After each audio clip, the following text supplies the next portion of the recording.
how do you feel? You have the #1 album in the country. And I remember saying, I've never been more unhappy in my life. Let's say you spend 20 years of your life working towards a goal that's going to solve everything and nothing changes. That's when you get hopeless. The best-selling author and host. The #1 health and wellness podcast. On Purpose with Jay Shetty. Who have you created? Like, who are you? Like, at the core of it, how do you see yourself? I think we live in a world today where people create who we are to us in our own minds. Our families and friends create us. The media we consume creates us. And I think everyone will agree that we have so many influences, but who's the you're trying to create or have tried to create over the last few decades? I don't know if trying would be the word I would use. I would say I'm true to whoever's inside there. I don't look at the outside very much. I look inward and try to focus on what do I feel? What am I seeing? In the hopes that by sharing what's going on in me, it maybe resonates with someone else. I can't predict what someone else would like. And I don't think anybody can. So if I'm authentically true to myself, that's the best chance of someone else liking something.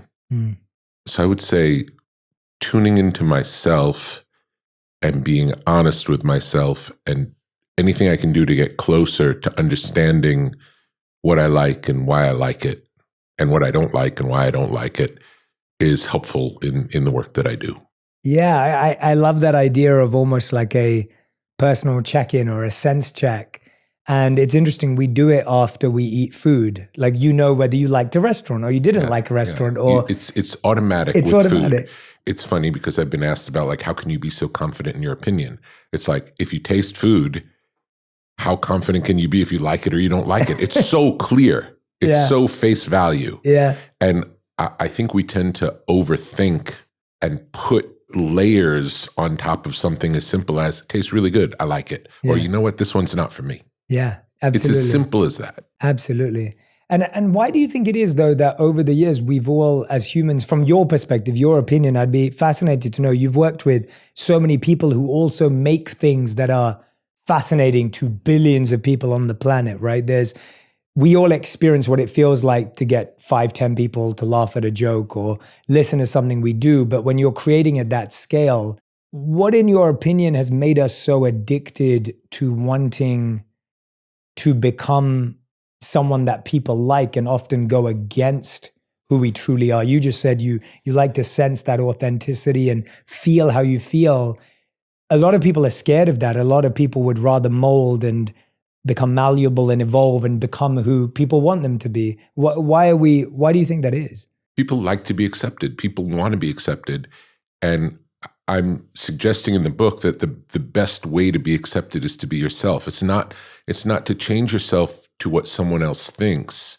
First of all, you don't really know what someone else thinks. And if you're not genuine to yourself, there's like nothing is there. It's just a projection or a mask. It's not true. And there's something about authenticity. Like, I get to work with artists, some of whom have very different ways of seeing the world than me. And I support their vision 1,000,000%, even though whatever they're talking about I may be diametrically opposed to what they're talking about. But I support them 1,000,000%, and anything I can do to support them getting their message across the clearest they can, I support that. The only way we can learn anything is through the reality of seeing what's around us and learning there are these different points of view around us. If we're all thinking the same thing, it's boring. Why would we make anything if everyone thinks the same thing? What makes us interesting are the differences. And even the imperfections. The imperfections are what makes us humans, what makes us what we are. It's like there's so much talk today about ChatGPT and AI. It's like, it's a different thing than a human sharing their own experience, warts and all. That's what we love. We love. You know, you may hear a song about someone who has terrible heartbreak, and you may not be experiencing terrible heartbreak, but hearing them honestly talk about a human experience, even one that we're not having, can make us cry, can make us resonate with them, can give us a better understanding of the world. Absolutely. And we're not all everything, we're all only us. Each of us is ourselves. Yeah. One thing, when I was reading your book, it reminded me of something else I read a while ago. And what I read said that the Japanese say we have three faces. One face that we show the entire world. The second face is the face that we only show our family and friends. And the third face, they say, we show no one at all. Maybe not even ourselves sometimes. We don't even. But what you're saying is almost like when we tap into that essence and become that self, that's where all this beauty and imagination and creativity stems from. Yeah, it's seems to be the most interesting and the most particular. In a sea of information, the more yours is personal, the more it's not like hers or his or theirs. It's yours. Yeah. And for all of us, we get more of a sense of reality. Even if our views are different than everyone else's, it still helps us understand this is this place that we're in where there are these different views. It's interesting. When I speak to someone who has a different view on anything, I always want to learn more. Mm-hmm. How did you get there? What can I learn from you? I never assume that I know anything. Were you always like that, or were there experiences in your childhood that informed that? Because I feel like there are a lot of people, more generally speaking, and I don't like to stereotype, but just as an overall sense, a lot of the reasons why we struggle with doing what you just said is defending our viewpoint gives us a sense of safety and security, and we feel vulnerable if someone else's viewpoint that seems opposite to ours could be true. So that's one reason. The second is we generally struggle as humans to entertain two opposing ideas. We struggle to understand the nuance that someone can be kind but also be assertive, or someone can be complex yet really compassionate. Like, there can be these paradoxes that exist. I was reading recently about how black and white TVs are not really black and white. They're shades of gray. There is no black and white pixel. It's really, really minute shades of gray that are changing. So were you always that way, always that curious? Did that start somewhere? Does that come from parents? Where did that come for you? I'm intrigued. I would say I've always been open-minded. Early in my career, I probably had more of a view of I know how to do it. Like, I know my way. And my way was fine. But over the years, I've realized that my way isn't necessarily the best way. It's just one way. And there are many other ways that are great. I was a vegan for 22 years, and now I'm mainly carnivore. When you've really committed to a vegan lifestyle, it's very difficult to break out of it. And for about a year, I believed that eating meat was the healthiest thing I could do, but I couldn't do it because I was vegan. I was committed to being a vegan. So it's a perfect example because it was something I was dedicated to for a long period of time. I had new information. It was hard to change. It was hard to break out of it. But as we get new information, we have to evolve. How can we live in an old belief? If you believe the same thing that you believed 20 years ago about everything, I don't know that you're living. And so we've got to have that openness and the ability to question. A curiosity about what's it like if my view of the world is wrong. What does someone else know? What can I learn from? Not to disregard what someone else thinks. Like, why do they think that? I know there's something I can learn from someone who sees it differently than me, and I want to understand it. Yeah. And that's exactly why I asked you about your past, because I feel that I always try and study someone's past in order to understand how they came to a conclusion, or even their behaviors. Often the people that I feel act in ways that seem unreasonable or ways that I don't agree with, when I track back and look at their past, I can often be like, oh, there are the dots. And they can probably see them too, of why they've chosen that path. Not that that path is right or wrong. It takes a lot to go beyond right and wrong, because these constructs are so, and that's what I feel this book does. This book in itself breaks the construct of what a book is. right? Like that, when I picked it up, I was assuming that I was going to read a memoir or like stories and tales. I assumed that's what it would be in my belief system of what a book is by a prominent figure who's had a life such as yours. And then I opened it up and I was like, wait a minute, this is not what I was expecting. And I'm seeing like poetry and I'm seeing like rhymes and I'm seeing just short reflections and some really beautiful even exercises and activities that you suggest. And I thought even in this book, you're breaking down what someone sees as a book. I mean, the cover does that. It's stunning. And it's like, that's something I would love to help people develop because I think it's a skill, it's a habit. And you talk about habits in the book, and we're only as creative as the habits we keep, you say.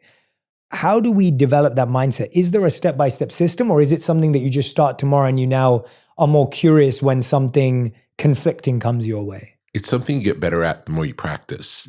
And meditation is a great tool to quiet ourselves enough to get in touch with how we see the world. The closer we can get to what we see, that's a starting position to be able to then understand how someone else sees it.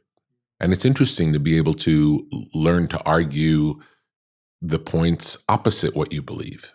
You know, if you don't understand all sides of the story, you don't really understand the story.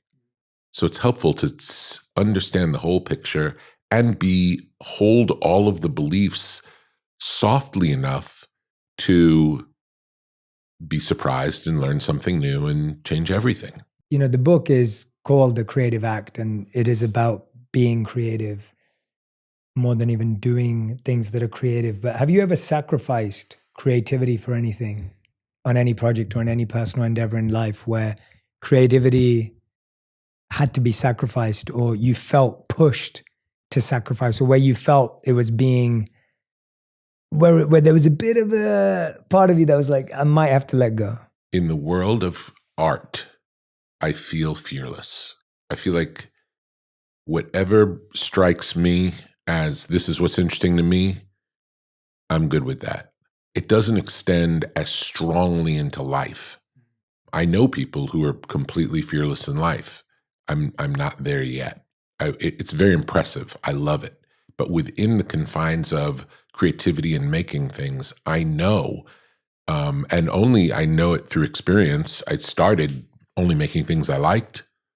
Luckily, people liked them. Otherwise, I'd have a different job. I would still be making things because it was always my passion. I never thought it would be my work. I always knew I would make things because that's what I love to do. I thought I would have a regular, straight job to support my habit of making things.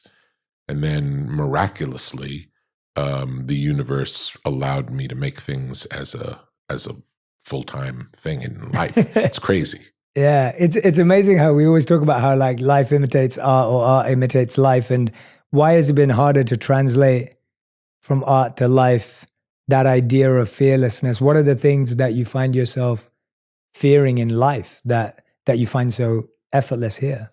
There's a life and death commitment in art that's different than the life and death commitment in life. Jumping out of an airplane is different than, telling a controversial joke. I can remember recently, 4 or 5 years ago, I had open heart surgery and I was really afraid. And I was with an artist friend who is a fearless artist. And I told him, yeah, I'm going into the surgery. I'm really nervous. He's like, oh, you're going to be fine. No, why are you even thinking about that? Like, that's a crazy thought because he's confident. He's fearless in life. Still, the normal fears of life get me.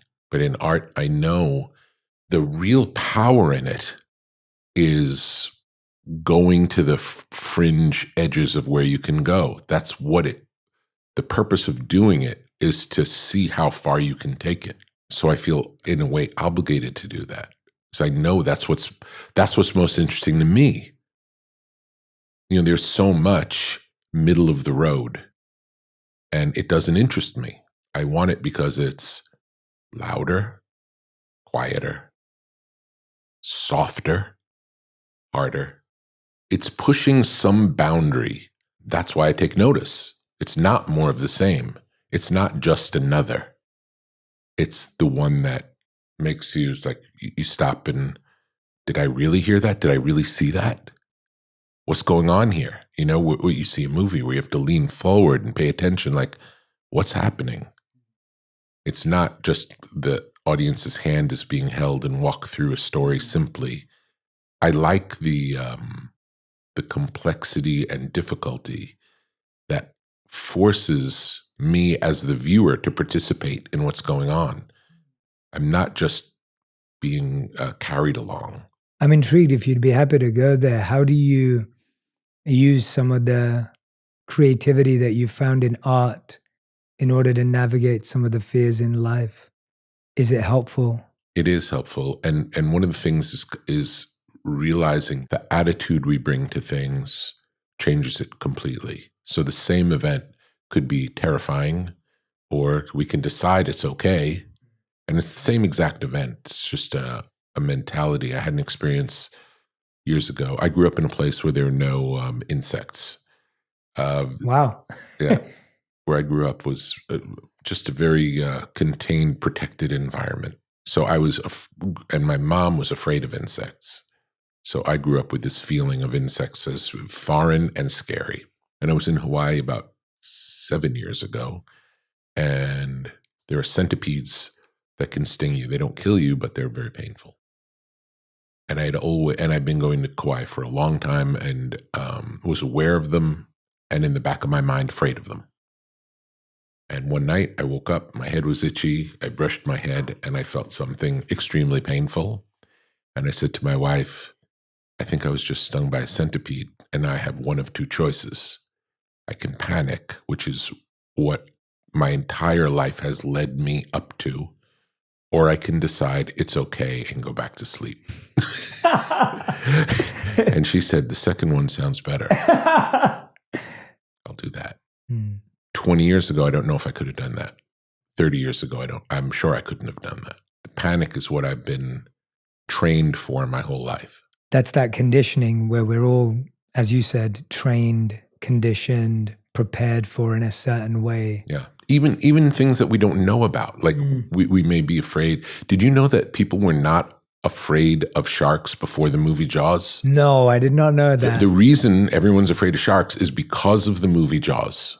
Wow.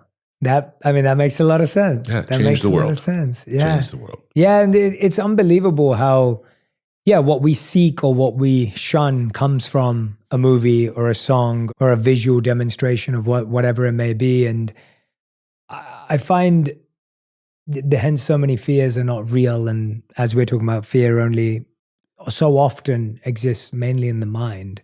And that's what we're talking about. It's a construct of the mind. When we're talking about creativity, you address this fear head on in the beginning because it is a fear.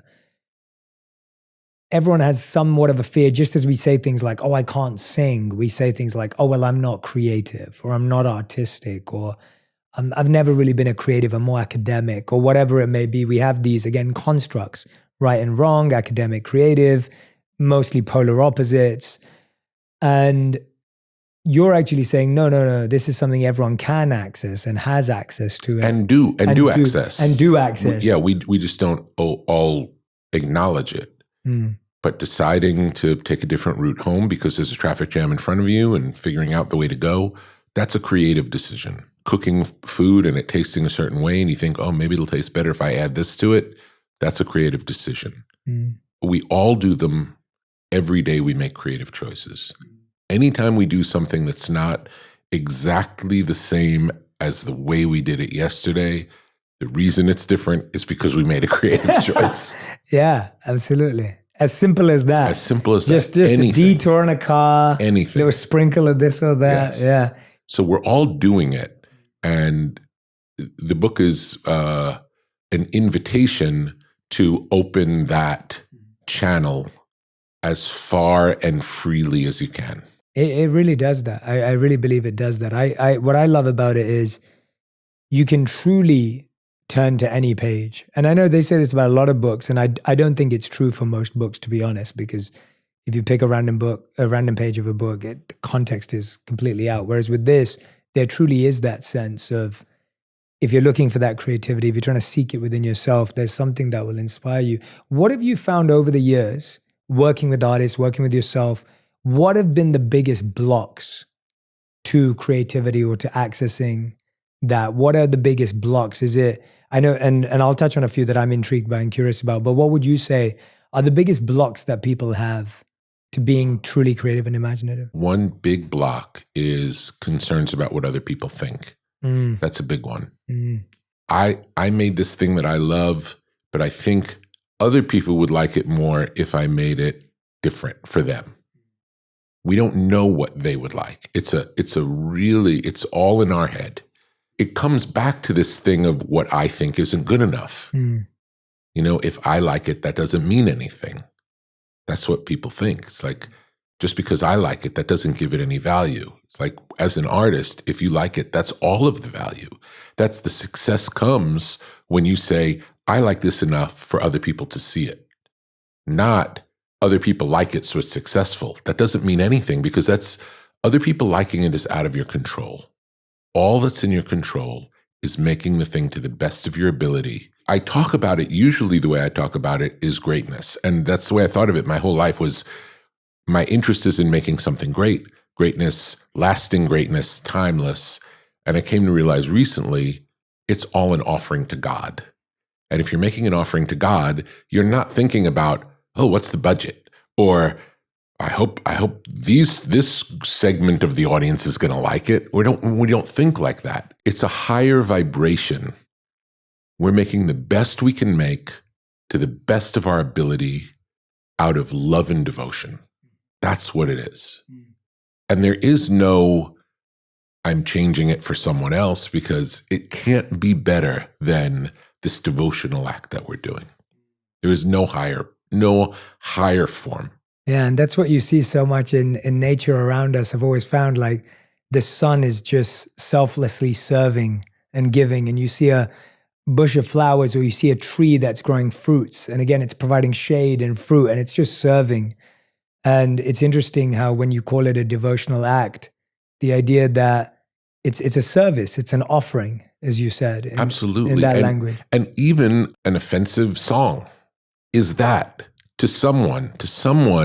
It's like, I worked with band Slayer, and Slayer were a very controversial, aggressive band. And the people who came to see them didn't come to see them filled with hate. They came to see them filled with love. And for many of the people in the audience, maybe the only experience of love they had was connecting over Slayer. You know, there were people in the audience who seemed like, other than this thing to devote themselves passionately to, seemed like often hopeless people.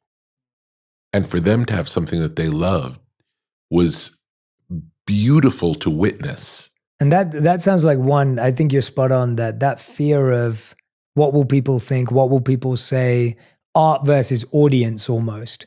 And I feel that has become such a big challenge in today's world, because there's so much data available, social media available, and you get instant feedback, right? So I think in the past, a band would lock themselves in a shed or whatever it may be and then work on stuff, and maybe their friends would listen or they would listen, but it would take months before the audience heard it. Today, you could literally record something in 3 seconds, put it up, and get instant feedback.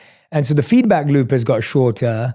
The time to create something has got shorter. It's easier to publish, and it's easier to get criticism or feedback. And so in that world, I find us looking so much at, like, well, what's the data saying of the trends, of the pace of music or the frequency of music or whatever. And that's obviously only music, but you could apply that to anything else. Do you think that obsession in social media, music, movies, of looking at it from a data, even in movies now, I find like we're just taking old IP and remaking stuff. There's very little new IP. You just keep seeing old IP finding its way back into TV and movies. Do you say that that's creativity being stifled and is hampering creativity? Absolutely. And the beauty of it is, because so much of what's being made is being made that way, that if we choose to make something not like that, it really stands out. This book, for example, it goes against all of the rules of publishing. From the beginning, I started the book 8 years ago, and I met with publishers 8 years ago, told them, this is my vision for this book. And all of them said, that's not the book anybody wants from you.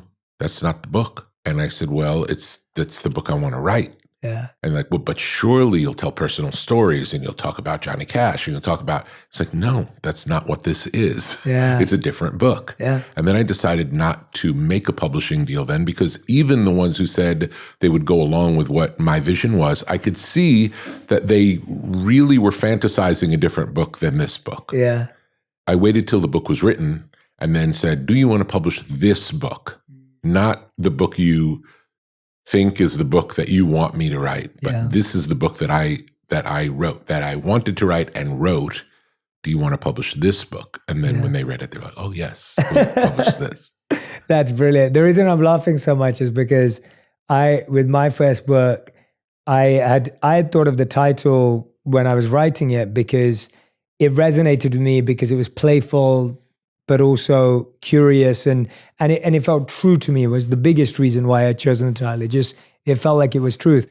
And so the title I was proposing for my first book was Think Like a Monk. And I'd lived as a monk for 3 years. I'd studied under these incredible monks, and I wanted to share what I'd learned from these masters who'd spent 40, 50 years living as monks. And so the book was almost an offering to them in the way you're saying, and a devotional act back to my teachers and guides. And every publisher was like, Jay, you should just write a book about like how to find your passion, or like, you know, like what you love in life. And I was just like, there's beauty in that. There's nothing wrong with a book about how to find your passion. That's great, but that's not me. Like, it's not my experience. It's not my book. And I remember 14 out of 17 imprints said no to that title. Yeah. And we still went with it. Yes. And I couldn't be more happier because of that. But you're right. You can't control what the audience wants, even if you played every perfect metric and game. No. But we think we can. We think there's a part of us. And that's what I was going to ask you, that almost one end is saying, I am too worried about what people think. But the opposite almost is the ego of, I can either control everything perfectly so that this becomes the number one chart-topping song, or I'm right and I know everything.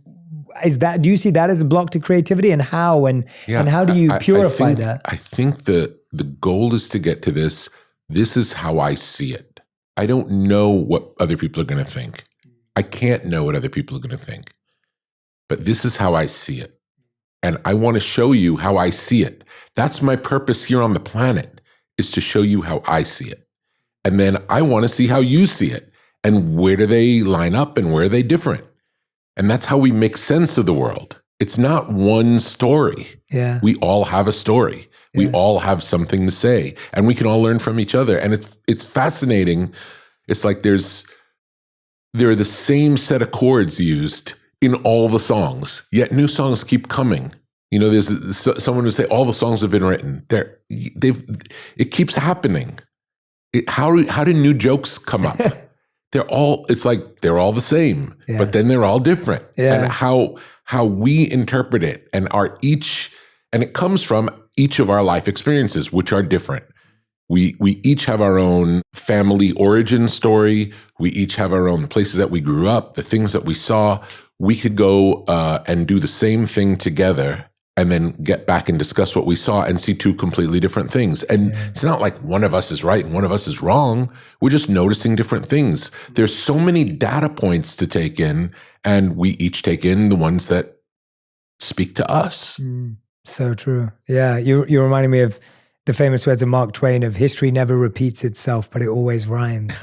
And that, right, the idea of like the same song doesn't come back, but there's a rhyme, there's the chord, but it's still different. And there's some beautiful, I want to point out to everyone, because I really do want you to get this book, everyone who's listening and watching right now. And I've like dog-eared some pages that have some really beautiful moments. I really like this because one thing I really aim to do here on the podcast, but also in life, is to try and give people really practical, tiny steps that they could take. And you do that artfully in this book. And there was this section here, which identifies why I brought it up now, because exactly what you said, breaking the sameness, right? And we think there's the sameness or completeness. And you give these beautiful examples of things people can do in order to do that. And I just want to touch on a couple of them. Please. And would love to hear some examples from you where it worked. So I really like this one, change the context. So you say, there are times when a singer doesn't connect with a song like an actor whose line reading falls flat. It can be helpful to create a new meaning or an additional backstory to a song's lyrics. A love song might sound different if sung to a long-lost soulmate, a partner of 30 years that you don't get along with, a person you saw on the street but never spoke to, or your mother. I was intrigued, have you ever asked an artist to sing to someone real in their life, potentially, to get an emotion out? Yes. There's the first example that comes to mind is we were doing a cover of the song The First Time Ever I Saw Your Face with Johnny Cash. And he read the lyrics and he said, I don't know if I could sing this song. I don't really feel these words. And I said, well, how about if it's a devotional song to God? He's like, I could sing that song. And when he changed it to being not singing it to a woman, but singing it to God, he was able to tap into the energy of the song, and he felt the vibration. He felt the trueness to him in singing it. Wow, yeah. And so but everyone still thought the song was about a woman. It is. Yeah, and the song is about a woman. The song is, yeah, right. Yeah, but there's a long history of songs that are love songs that could be to a woman or could be devotional. Yeah. It's interesting when songs walk this line, or when we think we know what a song's about. Yeah. And we think it's about a romantic relationship when it's really about their child, these devotional songs. So, and I'm sharing this with all of you who are listening and watching, because I know what you're sitting there thinking, Jay, I procrastinate, I overthink, I don't know how to focus, which we'll get into all of that. But I want to share these with you because I want you to try them out in your own area and the work you do. So change the environment. If we're looking for a performance of a different nature, it can help to change an element of the environment. Turning off the lights and playing in the dark can create a shift in consciousness and break the chain of sameness from performance to performance. Other shifts we've experimented with include having a singer hold the microphone instead of standing in front of it, and recording early in the morning instead of at night. To access a greater degree of variation, one vocalist chose to hang upside down while singing. Could you tell us some examples of those? Because I find that, again, they're so simple, but we don't do it. We will sit at the same desk every day, banging our head against the wall with the same tabs open on Google going, why can't I be creative? Yeah. And it's often these physical, tangible changes around us. Yeah. And so it happened in the studio. It's not uncommon if we've played a song 3 or 4 or 5 or 6 times and it just feels like it's not getting better, or we've reached a certain peak and it's really not all it could be, but then it starts not being as good. Usually when that happens, as soon as you reach whatever peak you're at and it starts coming down, we usually stop playing the song. But one thing we've done in the past also would be, again, changing the context, turning the lights off in the studio.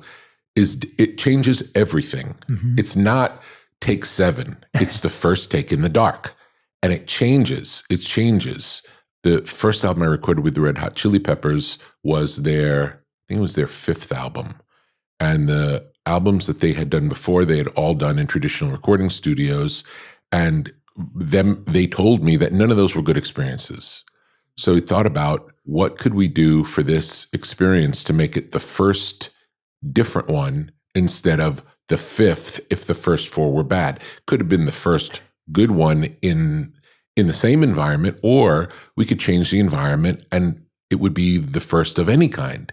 So we chose to rent this big house not far from here and record in this mansion. And that was very different than showing up to a recording studio with people working in an office and other musicians in other places. We had our whole own world that we created. And some of the members of the band didn't leave during the entire, 6 weeks or 2 months. They never left the premises. They just stayed there, slept there, ate there, worked there, and never left until it was done. Wow. Yeah, I love that one. Invite an audience. This one makes sense, but I think people need to do it more. When an artist thrives on being in front of a crowd, we may bring in several people to watch a session. Being observed changes how an artist acts. Even if the audience consists only on one person who isn't part of the project, that can be enough. While some artists may overdo a performance for an audience and others may hold back, most tend to be more focused with someone else present.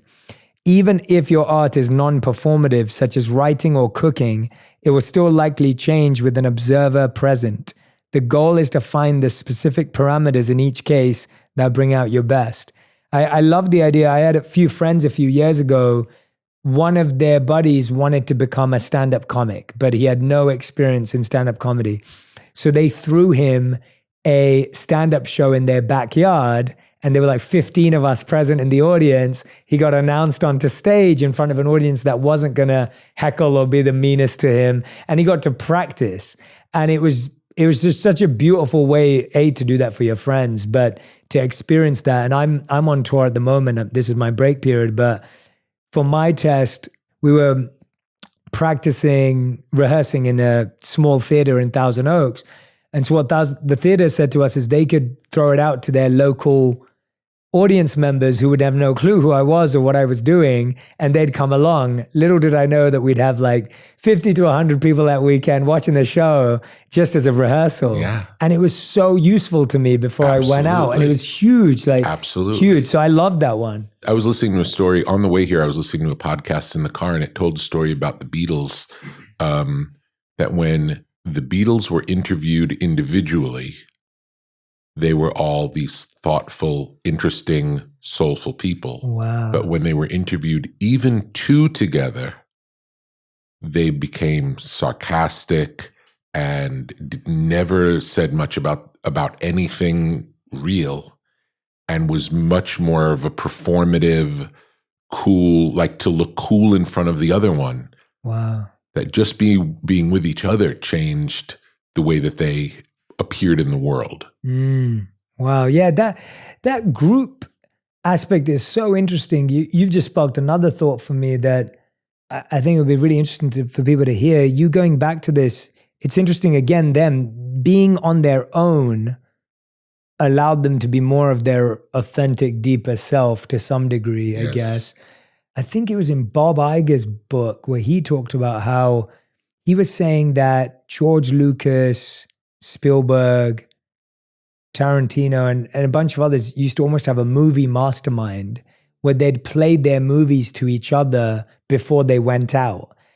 And he was saying that that's how confident they felt about their own work, because they were showing their competitors their movies, but they weren't scared of anyone stealing an idea or taking a concept, because they were so confident in who they were, and all their friends were so confident in their styles. And we know that a Tarantino movie versus a Spielberg movie has no similarities. Yes. And in some ways, that community, we talk about that in the book too, having a community of, it doesn't have to be people who do the same kind of art as you, but people who just taste you respect. You like what they do, they like what you do, and being able to share your work back and forth is a really great feeling. Yeah, how have you, that's a really nice segue. How has that affected how you've learned to filter criticism and feedback? Because again, going back to the world we live in today, because of that instant feedback loop, you can have 100 comments that are negative on social media. Your song didn't make it. It's not as big as the next album. You have the top 10 chart. You didn't make it. I think the way everything's measured and broadcasted now can make criticism and feedback in one sense seem louder. Before, you went into a room and someone told you you weren't getting a new deal and no one knew. Today, you didn't get a new deal and the whole world knows, and your fans know and the opposing fans know. It's messy. It's like, how have you worked on that for yourself and the work you've done? And even the artists that you work with, who I'm guessing may be more sensitive to it, may not have that natural confidence or groundedness in what it is. How do you, and even people who are listening today, how do we think about feedback and criticism? Most of the artists I work with don't read any criticism or reviews of their work, good or bad. Most. Some do. And I would say the ones who are the strongest in who they are can even read a terrible review and laugh at it. And that makes sense, because when someone gives you criticism, it's telling you as much about who they are as what you've made. It's like we make things and then we make it with one through our filter, our perspective. And then you receive it through your filter with your perspective. Mm-hmm. So even if we both like it, we probably don't like it the same way for the same reasons. Mm-hmm. We all have our own relationship to it. Everyone has their own relationship to it. So any of these metrics of which is better, like the idea of the Oscars or the Grammys, where we're saying which album is better than another, it doesn't make any sense to me because it's always apples and oranges. If you have a Drake and Beyonce and you're deciding which album's better, well, Drake's album is clearly a better Drake album than Beyonce's album is. And Beyonce's album, I'm sure, is a much better Beyonce album than Drake's album is. But the idea that one's better than the other, it makes no sense. So who has a better diary entry? It's like, it's if we are actually making these personal things, you can't compare them or compete in any way with anyone else. The only people who we can honestly compete with is ourselves. It's like, is this the best I can make today? Have I gone further than I've gone before? That's all we can do.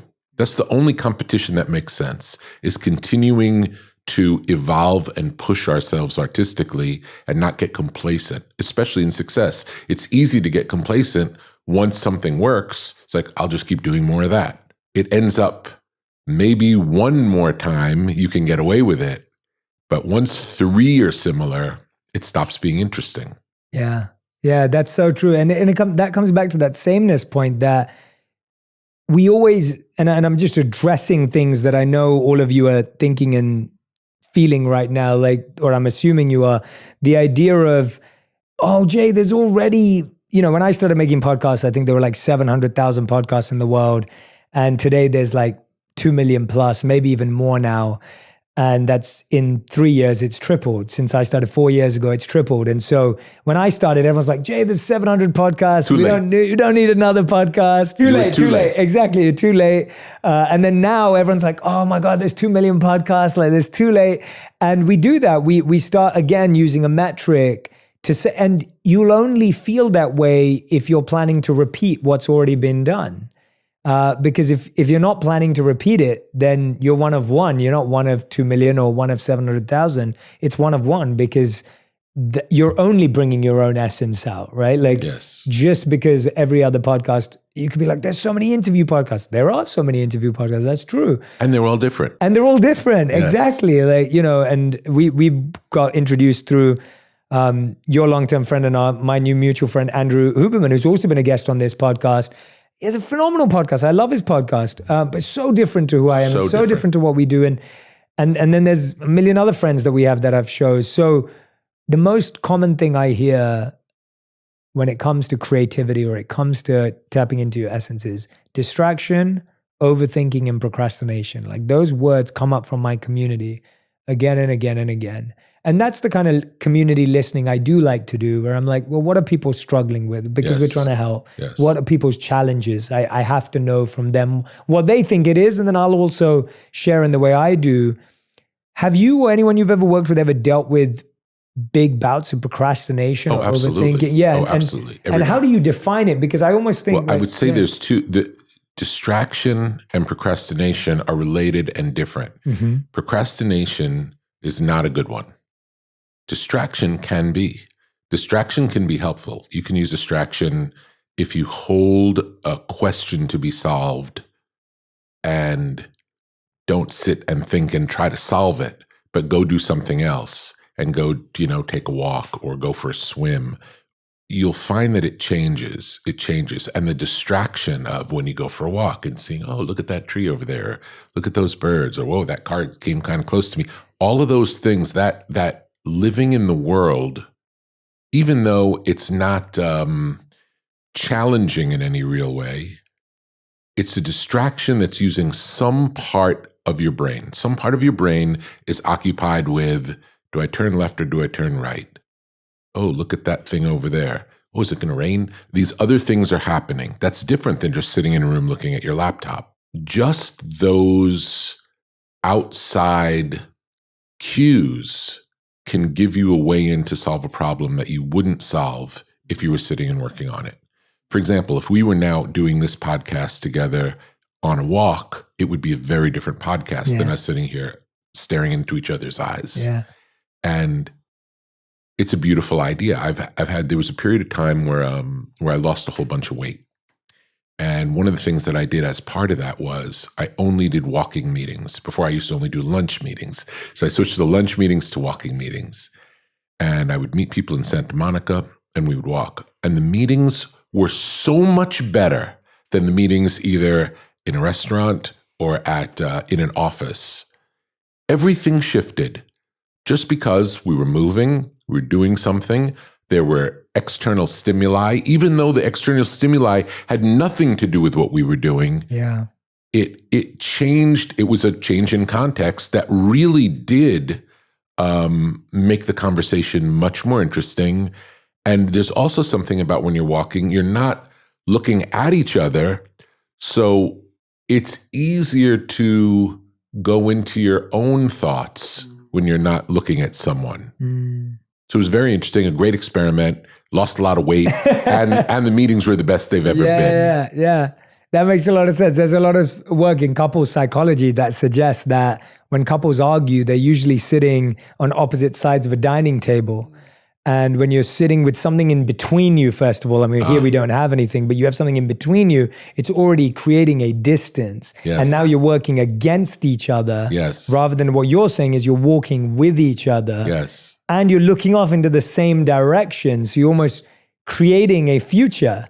The idea that you're forward, you're future forward, you're future facing. It's funny, my wife and I, whenever we get to a new table and we're sitting to eat, we always say, we look at where the chairs are and one of us will say cheek to cheek. and we tend to sit next to each other instead of across from each other. Cheek to cheek. Yeah, cheek to cheek. I love that. And that makes so much sense with leadership meetings, creative meetings. And I love that. I love. And this is why this book is so beautiful, because it has so many really subtle points, and the idea of the difference between distraction and procrastination. Yes. And how distraction can actually be healthy. And especially, as you said, when you hold a question or you hold an idea and you're just kind of toying with it, but you might pick up a book, you might go for a walk, you might whatever, you could do all these things, but it's almost like you're using that time wisely to come back. And absolutely. Going for a drive is a great one. Yeah. And just paying attention to not crashing. Even though we can drive essentially on autopilot, we're not thinking about driving once we've been driving for a while. Yeah. But just driving, ideas come. I know many musicians, singers who will listen to the instrumental music in the car and then sing along when they're driving because they're more free than when they're sitting with a recorder. Yeah, absolutely. Absolutely. That makes perfect sense. Yeah, no, and it's so interesting how we have so many, we've also built up, again, going back to our conditioned beliefs, we've built up a negative relationship with the word distraction. We've built up a negative connotation around, if I don't solve it right now, sitting in this one place, then I'm never going to figure it out. Yeah. And the idea that actually going on a walk, picking up something else, that's one of the reasons why I like having in my office, here in the studio, back in my home, everything's quite minimalist, but I have a lot of like little artifacts and little things. And because I enjoy the kind of like stimulation and the creative juices that start flowing if I get a moment to just observe. And then sometimes I just want to observe nature outside, where I can just sit and bask and almost bathe in nature, which I find to be so useful, because there was this incredible study from MIT a few years ago where they tried to look for who are their most creative, innovative employees inside corporate organizations. And MIT was doing the study. They found two sets of charts of types of employees, employee A and employee B. Employee A knew lots of people that knew each other, and employee B knew lots of people that didn't know each other. And they were looking at which one's more creative, innovative, and hence more imaginative inside a company. And they found it was employee B because employee A knew people who knew them back. Small circle, closed circle. Closed circles that created these echo chambers. And you asked the same 10 people for advice. And employee B knew lots of random people who had no connection to each other. And the point was being made that if your circle, and that I think applies to environment as much as it applies to people, is more random and disconnected, you have more chance of having a original, authentic thought, idea spark, as opposed to you're surrounded by the 4 same people and you talk about the same things. Absolutely. And that to me has always been what I'm trying to do. It's like I want to know what the monks think, and I want to know what Silicon Valley thinks, and I want to know what music geniuses think, because there's something there. Absolutely. A word you use in this book that I want to touch on, and that's why this came up for me, was submerge. And I loved it. When I saw that word, I was just like, yes, like I love that. I've thought about that for so long. Submerging yourself. We've lost that ability to submerge. We don't submerge ourselves much because we have so much of a little. How have you, in this hyper-connected world, working with the most connected artists in the world, how have you encouraged yourself and others to continue to submerge when everyone's asking us to swim shallow? I think so many of the great artists do it naturally. You can't help it. It's the obsessive nature of being really into something that once you start down a thread, you just keep pulling forever if you're interested. Many of the artists that are great at what they do are great at what they do for that very reason. They fall in love with this thing, and then they just want to know everything they could possibly learn about it. And there are no distractions. I'm working on a project now, a documentary project with comedians. And one of the things that they talk about is their commitment. Like when other people are doing things on the weekend, going out with their friends, they're going to perform every night that they can possibly go out and perform until they can get good at their craft. And this could be for a period of, 10 years of just having bad performances, having people not like what you do, like banging your head against the wall. But that obsession with breaking through. And when I say breaking through, I don't mean breaking through to the audience. I mean breaking through with themselves to where they get past all of the blocks and to be free in this moment in a way where they can really express their views and be heard, and people can react. It's a fascinating thing. Sorry, go ahead. I just want to ask about being a monk. Tell me about your experience. What would you like to know? How did you choose to do this first? I was born and raised in London. And when I was around 18 years old, I started going to events in the city where speakers were invited to come and share their stories or journeys or successes or whatever it may have been. And this is obviously before podcasting and before YouTube. And so you actually went to events to hear people like yourself or anyone speak. And so I would go and listen, and there'd be founders of companies, there'd be athletes, there'd be, musicians, people like that would come to universities and colleges in London. And so I'd go, and one of the nights I went, I was invited to hear a monk speak.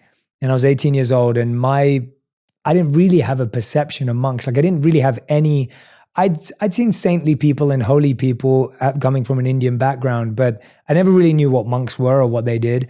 And so I said to my friends, I didn't really want to go, but I said I'd only go if we went to a bar afterwards. That was my state of consciousness, age 18. And my friends were very persuasive and convincing. They said, yeah, we'll go. And so I went to this event, kind of like not expecting anything, wanting to leave. And I was just completely like floored. This monk was from India. He was born and raised in India. He had a thick Indian accent. He was wearing saffron robes.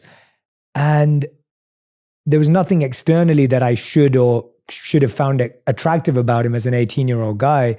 But his whole message, and that's why I smiled when you said it earlier, like his whole message was that the greatest thing you can do in the world, or greatness, is to use your gifts in the service of God and use your gifts in the service of humanity as a devotional act. And he was talking about how living in devotion. And my 18-year-old self was just completely like mesmerized by that idea. I was just like, I've never heard this. Like, everyone's been telling us how to be successful and how to start a business and how to launch a company and how to become number one. And it was like, this guy was just saying that wasn't it. And so I went up to him, as you do after an event when you're blown away by a speaker. And I just said to him, I was like, I just want to follow you around. Like, I just want to spend time with you and learn from you and sit at your feet and just observe. And he said, well, I'm doing all these events in London this week. You can come. So I would go along. And then that turned into during college, that turned into my summer and Christmas vacations being with him. And then when I graduated, I turned down my corporate job offers and actually went and lived there for 3 years. Fantastic. And so it was like all these little steps up to like this very big decision. And so that's why it was just one person who I've just always been fascinated by people that you meet that can change the trajectory of your life. And the reason why I do this show is because I want to introduce people to people and thoughts that I think will change the trajectory of their life. Because I didn't ever want to be a monk. I didn't think I'd become a monk. I didn't crave to, it wasn't a path I saw for myself, but it became the best thing that ever happened to me at that time. And now I live in gratitude, but I also realized, so I always ask people, who's your monk? Like, who's the person you need to meet that you haven't met yet that could change your life? There's a example in the book of people say, I'm not a good artist, or you're either living as you're either living as an artist or you're not living as an artist. You're not good at it or bad at it. It's like being a monk. You're either living as a monk or you're not living as a monk. You can't be a bad monk. If you're living as a monk, you're a monk. Yeah, I love that. Yeah, it's beautiful. I mean, you've had so much, even today, and that's why I was excited to meet you in person, because you have such a spiritual journey and essence in just in spirit, even in just your presence and what you talk about, the vocabulary you have there. Where did that get infused with the work you do? Like, or has that always been there, or what was your journey? I learned to meditate when I was 14, and that's turned into a big part of my life. I stopped meditating when I went to college, and then when I moved to California, I started again. And when I started again, I realized, even though I hadn't done it for the last 5 years, a big part of who I am is because I did it when I did it. Mm. Had I not stopped, I wouldn't have recognized that. Mm. So the stopping and starting was a very clear, wow, this is a big part of how I see the world already, even with not doing it for the last 5 years.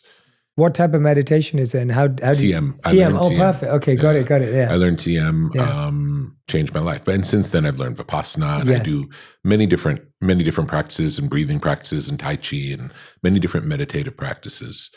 I often come back to TM maybe because it was first. Yeah. And it's beautiful. Yeah, it's beautiful. Absolutely. Simple and beautiful. Yeah, absolutely. And it's interesting to me, meditation just seems to be, but there was definitely a generation where meditation became really prominent in the lives of so many, especially so many people today that you meet that are doing, Ray Dalio has been on the podcast a million times. And again, he talks about TM as being such a big part of his financial success in terms of making wise financial investment decisions, and he is a special human as well.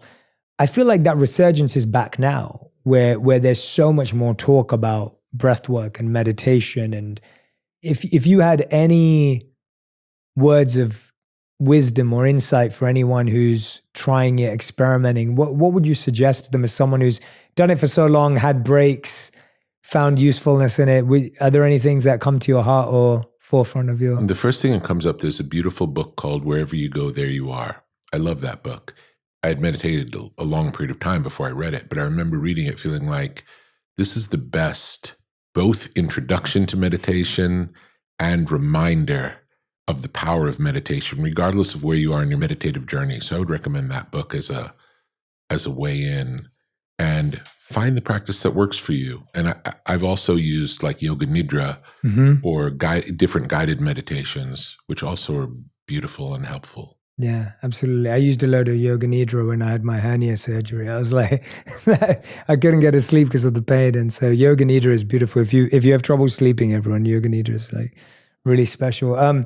You strike me as someone who appreciates growth and inner work and self-work through at least what you've said today and shared today and the thoughts in the book. And I was wondering, what do you feel has been the hardest thing that you've worked on internally, or the most challenging thing that you've worked on internally? You said you can only compete with ourselves artistically, but internally, what has been the greatest challenge that you've worked on or are working on now? No, I would say losing weight was the biggest challenge of my life. I weighed 318 pounds at one point, and I was overweight my entire life. And I tried everything from the beginning. I went to Weight Watchers meetings with my mom. Like my whole life was dealing with weight issues. And finally, just honestly getting the right information, because I would do whatever was recommended and nothing worked. At one point in time, I had a performance coach living at my house for 2 years who watched everything I ate and got me to exercise and changed my life. I got so much healthier with his help. And he said, in the last 2 years, I've watched everything you've done. 99 out of 100 people would have shed 100 pounds. And for some reason, the weight just doesn't come off. So he's just scratching his head. I don't understand it. Must be something else. And then finally, I saw a nutritionist at UCLA, and I had, by this point, I believed nothing would change the situation. My mom was obese. My mom was in a wheelchair. I just assumed that was the way it was. It was a genetic thing, I assumed. And I went to see a guy at UCLA based on a mentor friend of mine saying, I really want you to see this guy. And I was sure it wouldn't work because I tried everything and nothing worked. So, but I loved this person who recommended me to go. He was one of my great mentors, recently passed away. His name was Mo Austin, great man. He worked for Frank Sinatra and signed Jimi Hendrix and signed the Sex Pistols, and unbelievable person, unbelievable human being. And he was the one who got me to see this nutritionist at UCLA. He said, just go to see this guy, go to see the guy that I send you to, and do whatever he said. and I did. And I lost like 135 pounds in 14 months. Wow. But that was probably the most radical, just because it was a lifelong issue. Mm. And I believed it couldn't change. Eventually, I believed it couldn't change because I tried everything. And it was, in some ways, this is interesting, the moral of the story is, through giving up, I turned myself over to this nutritionist. I didn't do what I thought was right. I did what he thought was right. And what he suggested sounded crazy to me. But I did what he thought was right. And it worked. And the same, like I've never exercised in my life, and then I started hanging out with Laird Hamilton and these incredible athletes. Because when I lost a bunch of weight, they invited me to start training with them. And I just wanted to be around them because they're such interesting people. I like being around people who are good at what they're good at, especially when what they're good at is different than what I'm good at. Yeah. It's just interesting, the way they see the world. So I got to hang out with these incredible athletes. And through giving myself to them, of doing what they said, first day I went, I couldn't do one push-up. And I say, I can't do it. It's like, don't say you can't do it. Say you haven't done it yet. Mm. And then they, trained me where I could do 100 consecutive push-ups, like crazy things. Yeah. Yeah. You reminded me of Thomas Edison's statement of, when you feel you've exhausted all options, remember this, you haven't.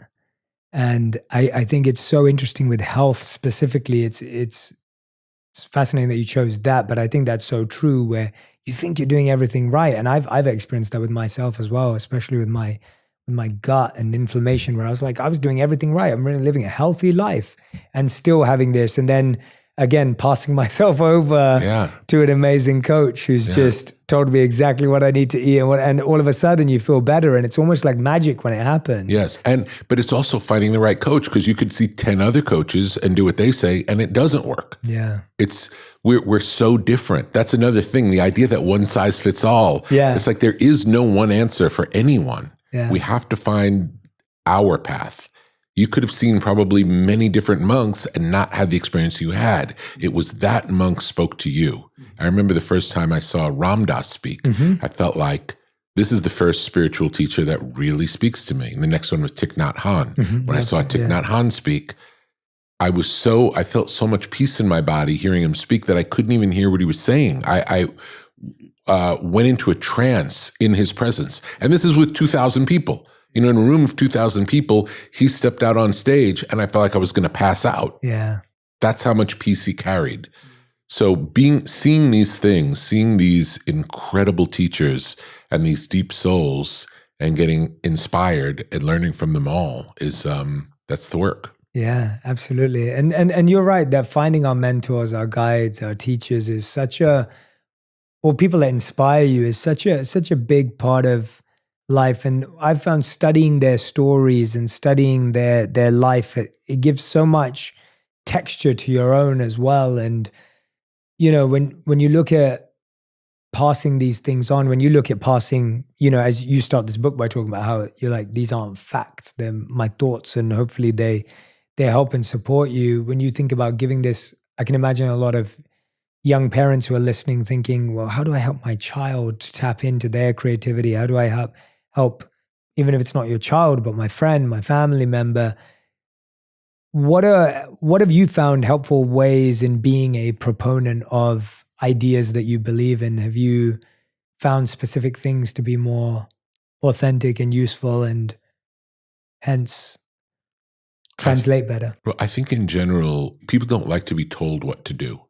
Yeah. So the best way that you can inspire someone to do something is through the way that you carry yourself. And if you act in a creative way in the world and you do it to the best of your ability, and if someone else recognizes it, it might inspire them to do the same. So I think it's hard to teach someone something that we don't practice. We have to practice it. Yeah, that's the hardest part. Yeah. Yeah. But it's also the most fun. It's like, yeah. And it's our purpose. It's the reason we're on this planet, is to do this work, to do our work, whatever that is, whatever our part is, to play our part in this giant symphony. When you're trying to find your part, that's the part I think that confuses or concerns so many people, because so many parts today have become barcodes or conveyor belts, and there's so many of you doing your part. It may feel sometimes where it's like, well, I work in a company where we all do the same thing. Like, what is my part? I think there's we've been talking about originality the whole time, but I think so many people feel like what they do is so much of a commodity. It's not original. When someone's searching for that purpose, as you said, your purpose is to play your part, which I think is beautiful, and I couldn't agree more. A few years ago, I really came to the conclusion, I realized that what I do is not better than anyone or worse than anyone. It's not early than anyone or later than anyone. It's not for anyone or not for anyone. It is just what I'm meant to do. It's just my role. And that's such a liberating place to live from. Absolutely. But it almost feels like today there's so much pressure for people to pursue that or find that. Yes. That they either don't find it or they get scared to look for it. What have you found to be useful on that? Well, I want to say that, given the example you gave of the cookie cutter work, that's right. Maybe your purpose in life isn't related to your job. Maybe your job is your job, and the job is the thing that supports you. And then the rest of your waking hours are devoted to your purpose, whatever that is. Yeah. And a lot of us are trying to make it the same thing. Yeah. And it's beautiful when it happens, but it doesn't always happen. And it's out of our control also. Yeah. We can decide. I would say, if you need to have a job to support yourself, that's great. That's a noble thing to do. And follow your dreams. But I'm not saying they're one thing. Yes. They don't have to be one thing. And don't let following your dreams undermine your ability to support yourself. It could actually do the opposite. If you decide, I want to be a comedian and I'm putting all my eggs in the comedian basket and I'm going to be a comedian, the pressure of having to support yourself will change you as a comedian, not for the better. You want the stability of being able to take care of yourself in the world, to be free to do whatever your passion is, whatever it is, fishing, whatever it is. Yeah. And that's so true, that I think the scarcity ruins the art, right? It's the abundance of, I did my day job, I'm now safe and secure, I can be artistic, Yes. as opposed to sometimes, and actually I'm going to debate my own statement there, because sometimes it also feels like the pain of trying to do something is what creates Maybe. good art as well. Maybe. But yeah, but it could be either. There's or. pain in it anyway. There's pain anyway. Yeah, Yeah, there's pain in, getting up in front of people and them not laughing is painful. yeah. There's It's pain in it painful. anyway. Yeah, there's pain in it anyway. If that means you also can't eat, I don't know if that makes it more or less painful. Yeah, definitely. It's almost like giving ourselves permission to make art.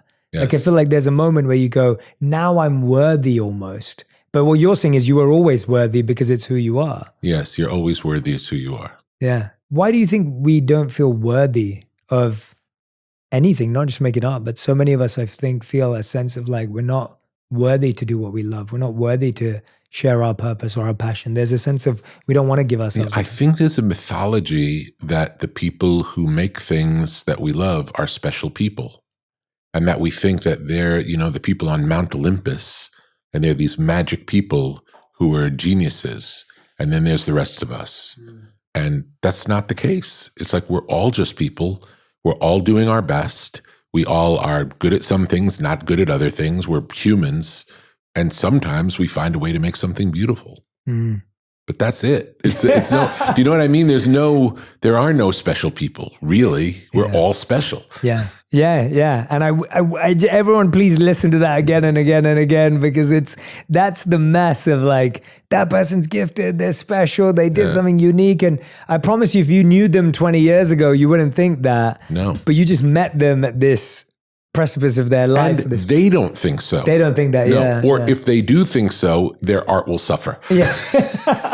The ones who believe the hype, you know? Yeah. How did you respond? What was your first time you felt, and even if maybe you didn't even allow yourself to feel it, but what was the first time you experienced success? And how did you respond to it? Because I hear so many people say, I just wanted to repeat it. Right. And that, again, getting caught in that same. When was the first time you experienced, maybe even felt successful? And how did you respond to it? My first memory of outward success came when the first Beastie Boys album, Licensed to Ill, was the #1 album in the country. And I got a call from a person who I worked with saying, you have the #1 album. I only know this because I remember the phone call. Had the call not happened, I would have no idea how I felt. And the call came, how do you feel? You have the #1 album in the country. And I remember saying, I've never been more unhappy in my life. And I think we mistakenly think some kind of outward success is going to change something in us, and it does not. It may make life more comfortable, but it doesn't change who we are. And any hole in ourselves that we're hoping to fill does not get filled. And if you spend, let's say you spend 20 years of your life working towards a goal that's going to solve everything, and then you finally achieve what you've been trying to do for 20 years, toiling away, I won't have any fun because I'm working for 20 years for this end, and then you get that end and nothing changes, that's when you get hopeless. So it's not uncommon to see very successful artists who are very unhappy in life because they're working towards the thing that's going to make them feel better. And it does not make them feel better. I'm sure you've got to meet many very successful business people, billionaire people. Very few of them are happy. Very few. And they've accomplished their dreams and are unhappy because we don't know what we want. We don't know what's going to make us happy. We're trying to fill something that maybe can't be filled through material or cultural success, public success. It's something else. It's some internal thing. What was it that at that time that put you? I don't know. I don't know. Yeah, I think it was more. isn't it? I think it was more just the reality of, well, that doesn't matter at all. Yeah. And it's always been. I'll say I like when people like the things I make. Of course. And it changes nothing. Yeah. It changes nothing. Yeah.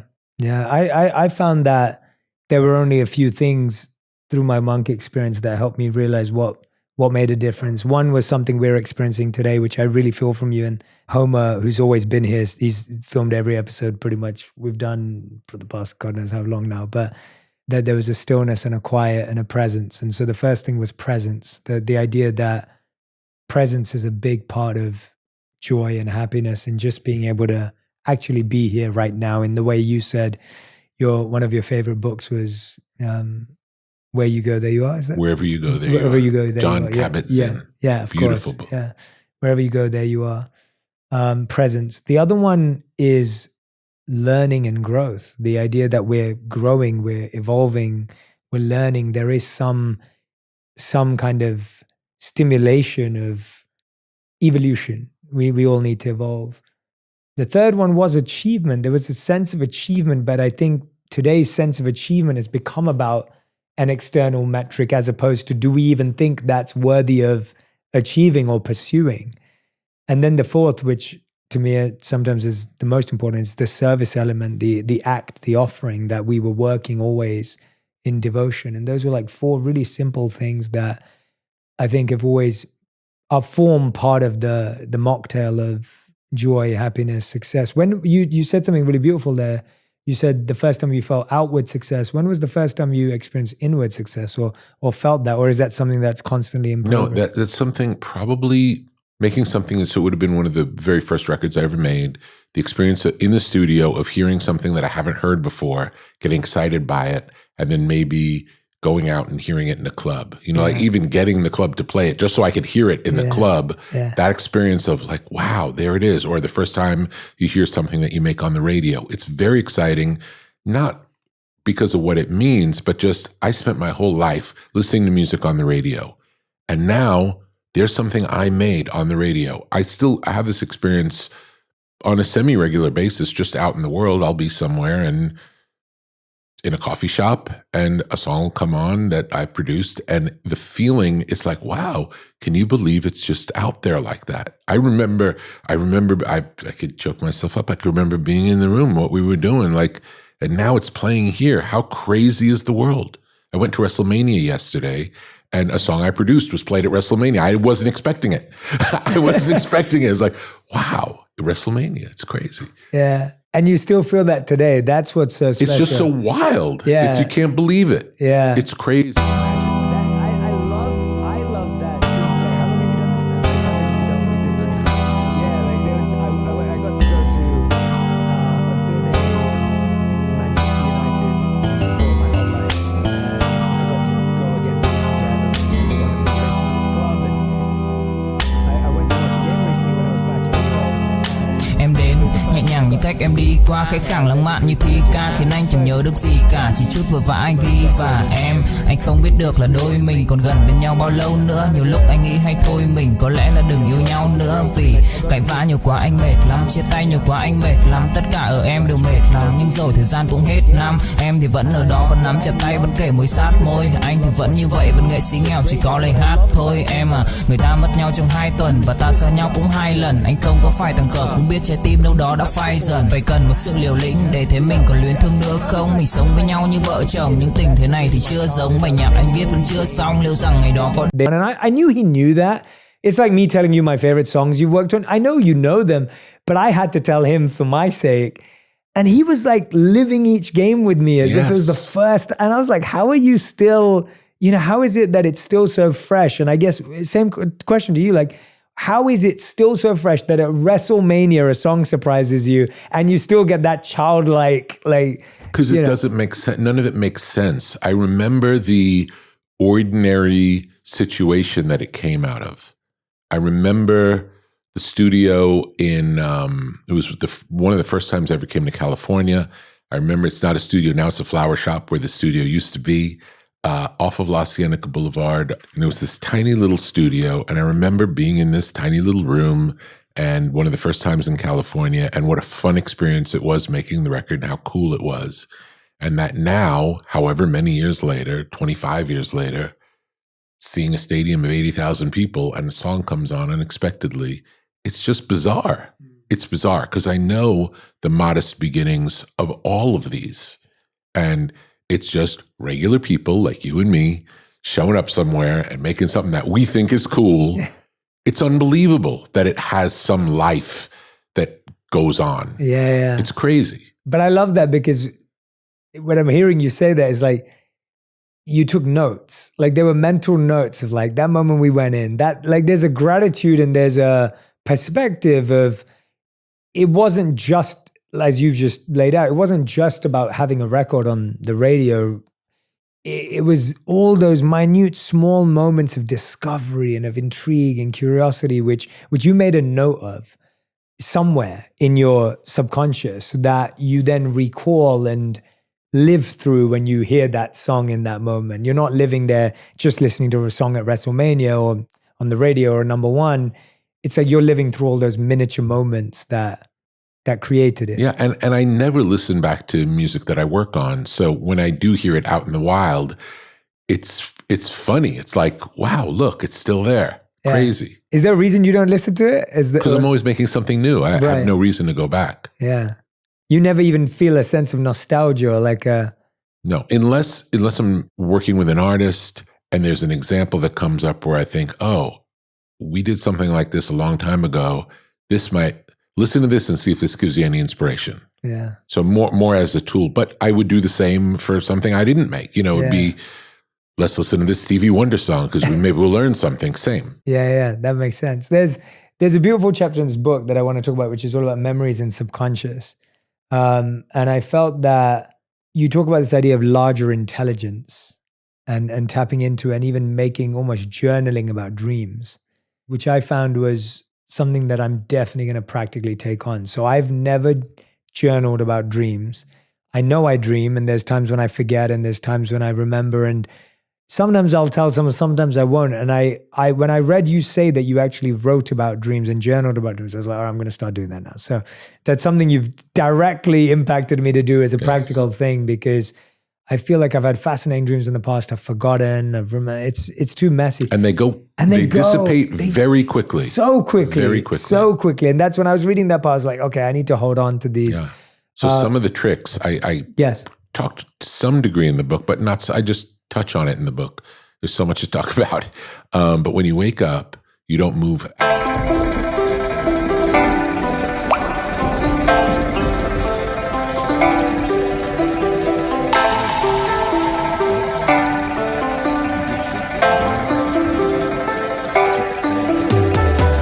Ca buồn mà cất lời không lên, người đi mất mà nhất thời không quên, lòng u tối dù đất trời không đêm, kể từ khi sống lấy lất đời không em. Đầu quay cuồng trong hơi men, đưa chân về nơi quen, dấu vết chẳng hề phai, và rồi chợt nhận ra và vô tình khơi thêm ký ức bung lơi êm mà đã từng kể vai còn ngồi. Chẳng cần thiết phải viết nên sử sách mà lại phải nếm trải chuyện não nề.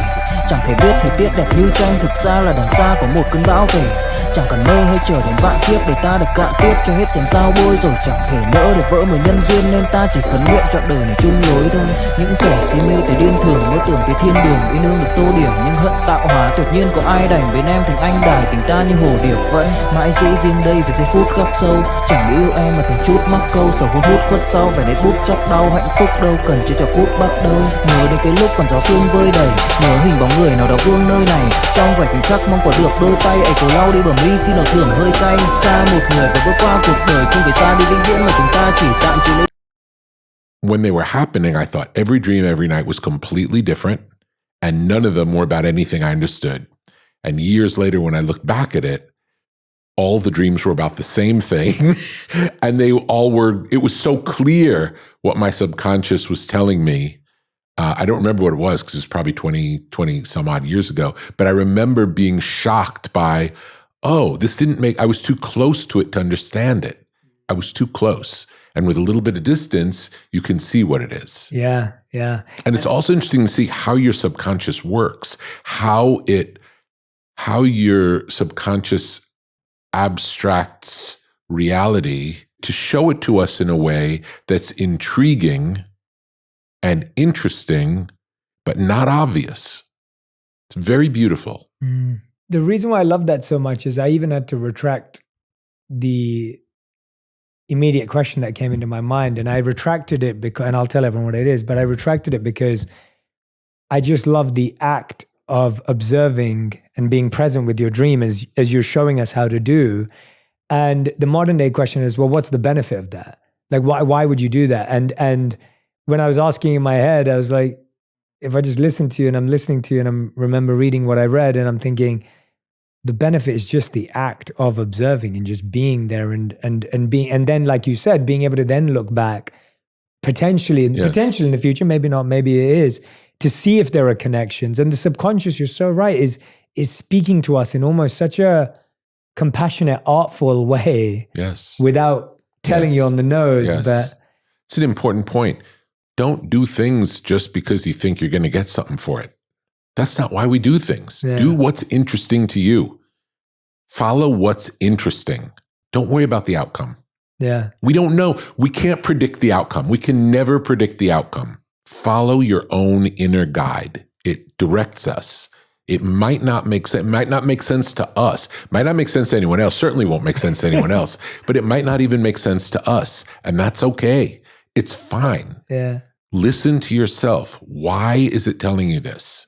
Why is it telling you this? I mentioned my heart surgery earlier. Mm-hmm. My son was born 18 months before the heart surgery. I didn't know about the heart issue. I knew about the heart issue in that it was something I was born with, but I didn't know that it was anything I would need to deal with. Wow. And a friend of mine said when my son was born, you're going to have a whole lot of energy and your son is going to want his mom. So you're going to have all this energy and nothing to do with it. So pick something interesting to you or that you want to do or something you want to accomplish because you're going to have all this extra energy with nowhere to put it because you're going to want it to go to your son, but he's not going to want that. He's going to be taken. So I decided I wanted to learn deadlifts, heavy deadlifts. The only exercise experience I had was with Laird Hamilton, and we didn't do any formal exercises like that. We did a lot of weight training, but it was more balance and coordination oriented and super fun, really interesting and challenging, as challenging mentally as it was physically. Usually you'd cognitively not be able to do it before you physically couldn't do it, which was fascinating to me too. It was never like sitting on a treadmill. Vì say anh thường hãy nhắc về em, mong khỏa lấp những u tối, khoảnh khắc về đêm nghe lại bài ca ngày xưa cũ. Ta hát về nhau nhớ những giấc mơ ta từng ước, to tát về sau và đó là khi mà anh dần lụy là không làm chủ chính mình, thấy không gian trở nên tồi tệ, mọi thứ bao phủ chính mình. Em đâu còn như điều anh mơ, anh cũng tự nhủ chính mình, nhưng mà thôi em nào ai giỏi mà đủ tính tình, chẳng thể vươn tới được cảnh cao dù anh có nhã ý trèo. Trong cơn say mọi thứ cuồng quay anh trở thành gã chí phèo, yêu chân thành là không thay lòng dù em có như thị nở. Ý anh là em như cô tấm nhìn em như thị nở, đêm vắng nàng ngón tay xám vàng vì đốt cả bao thuốc lá. Căn phòng chung khi xưa nồng ấm bây giờ sao bút giá, một thói xấu mà anh đã quen khi em không ở bên lâu. Anh thường ngồi trong một góc tối nhậu suốt cả đêm thâu. Em mang con tim anh đi đâu, khiến anh mù quáng vẫn cô sáng mỗi khi đau. Em mang con tim anh đi đâu, điều gì choáng váng để xứng đáng ướt mi nhau. Em mang con tim anh đi đâu, khiến anh mù. And I talked to the heart surgeon and he asked what kind of exercise I do. And I said, oh, I'm doing this, heavy Olympic deadlifting. He put his head in his hands and he said, every time you lifted the weight, you're playing Russian roulette. Every time. Wow. He's like, there was no worse thing you could have done with what was going on in your heart.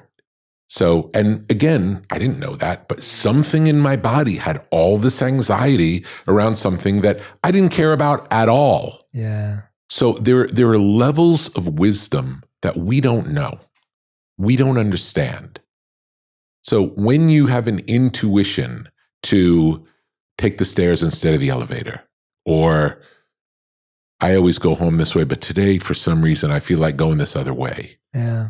Or maybe I'm going to cross the street and walk on that side of the street. Whatever it is, whatever little intuitions in your body that come, listen to them. See what happens. Be open to, there's more going on than we know. Yeah. There's a lot more than our conscious mind can pick up going on.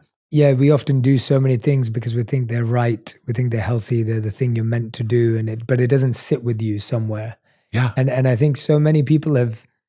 I know for a fact that I feel like I started following my intuition when I was probably around 14, and so that voice is very loud, But I know a lot of people that I've worked with and coached and also worked with in my life that stopped listening to their inner voice at 14. Yeah.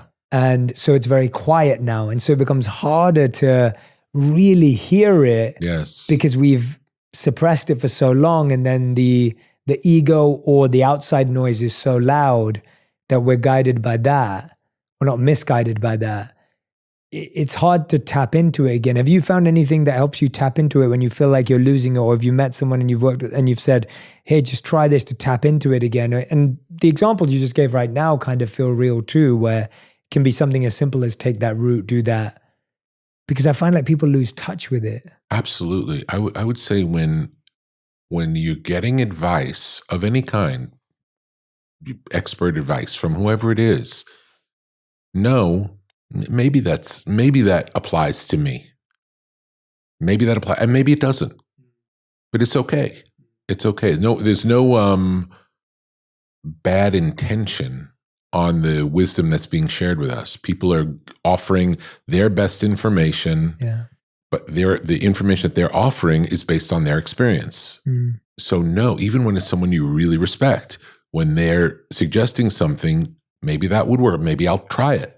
Maybe not. But listen to what's going on inside yourself. And I would say getting to wherever it is that you've gotten, we've usually gotten there through listening to something going on inside of ourselves. I have many successful musician friends who have gotten there through listening to what's going on inside themselves, and then in success think it's time to start taking direction from the outside world. Makes no sense. It's hard. You either do it at the beginning or you do it at the end, and it's almost like they're the same, as in the sense of what you were saying earlier, the idea of there's this beginner's mindset where you're always open to hear people's thoughts, so you don't know. There's that idea of I don't know, we have to feel and see. But that's different to I don't know, therefore someone else must know, or I've known up till now and now I don't. No one knows. I don't know and nobody knows. No one knows. Yeah. And everyone's intentions are good. They're not out to get us. Yeah. But nobody knows. They think they know. The wisest thing we can do is know enough to know we don't know. Yeah. If you start from maybe that's true. It could work. Who knows? Yeah. Not hold anything so firm as this is the way it is. Yeah. I know how it is. Anytime you know how it is, your world just got a lot smaller. Yeah. Tiny. Yeah. This idea is crystallizing for me as we're talking, this idea that you can be thinking, you can be doing, you can be feeling, or you can be knowing. And a lot of us try and place so much emphasis on knowing, but no one actually knows. And so it's better to either change our thoughts, change our behavior, or focus on our feelings and sense, as you've been saying all along. It's like you've got to feel how it. Yes, and I'm not saying we'll always be right. No. There is no right. Yeah, there isn't even a wrong or right. Yeah. Pay attention to what's going on inside yourself. There's so much information going on inside of ourselves, intuitive information. Rick, this has been such a beautiful and fascinating conversation for so many reasons. We end every On Purpose episode with a final 5. And these answers are answered in one word or one sentence each. So you have that kind of capacity. And I want you to tell us about your new podcast that's coming out as well. So we'll talk about that at the end. But the first question is, what is the best advice you've ever heard, received, or given? Don't listen to anyone. And what is the worst advice you've ever heard, received, or given? Don't do the thing you love. Question number 3, how would you define your current purpose? Making every step that I make in the interest of the highest good. Question number 4, what's something that you believe strongly that you think other people find it hard to understand? Everything. That's brilliant. Everything. And 5th and final question, if you could create one law that everyone in the world had to follow, what would it be? Love each other. Beautiful. Rick Rubin, everyone. The name of the book is The Creative Act, A Way of Being. If you don't already have a copy, again, I highly recommend it. I promise you it will be an investment that will be something you pick up for years. It's not a book you read and put down and then you never see it again. It's going to be a book that you're going to go back to again and again and again, day after day, month after month, and find new gems and new jewels and new wisdom that will inspire your creative journey. So if you've been someone who's been blocked, stuck, trying to find out, where that's gone or haven't ever seen it before, this will be the book to unlock it. I highly recommend it. And Rick, you also have a new podcast as well. Yeah, it's called Tetragrammaton. I've been doing the Broken Record podcast for about 5 years, where I mainly speak to musicians. And I'm so interested in people who are not musicians. I mean, it's just one of the things that I'm involved in, but I'm much more curious than just about music. And it just seemed like, why would I do that? Yeah. So I've recorded the first 15 of them. Okay, amazing. Yeah. Where can people find it? Everywhere? Everywhere. Okay. Make sure you go and subscribe to the podcast. Got 15. I'm sure they're coming out weekly, or They'll come out weekly. They'll come out weekly, and sounds like I'm sure you've got some phenomenal guests already lined up. So please, everyone who's listening and watching with the book, go ahead and listen to the podcast as well. I'm sure you're going to be hearing amazing interviews and introductions and new insights on people that you know and love. And I'm sure there'll be some new people there too, but make sure you do that. Rick, thank you so much for today. Thank you for your energy, your presence, your work in putting this together and making sure you put out the book you wanted to put out. I'm very grateful for it. As I said, I was personally amazed at how you'd transformed how people would have thought about a book from you. And I hope it inspires many more people to find their truth as well. So beautiful. Thank you so much for reading it. it. Thank you. Of course. Thank you. I appreciate you. If you love this episode, you'll really enjoy my episode with Selena Gomez on befriending your inner critic and how to speak to yourself with more compassion. My fears are only going to continue to show me what I'm capable of. The more that I face my fears, the more that I feel I'm gaining strength, I'm gaining wisdom, and I just want to keep doing that.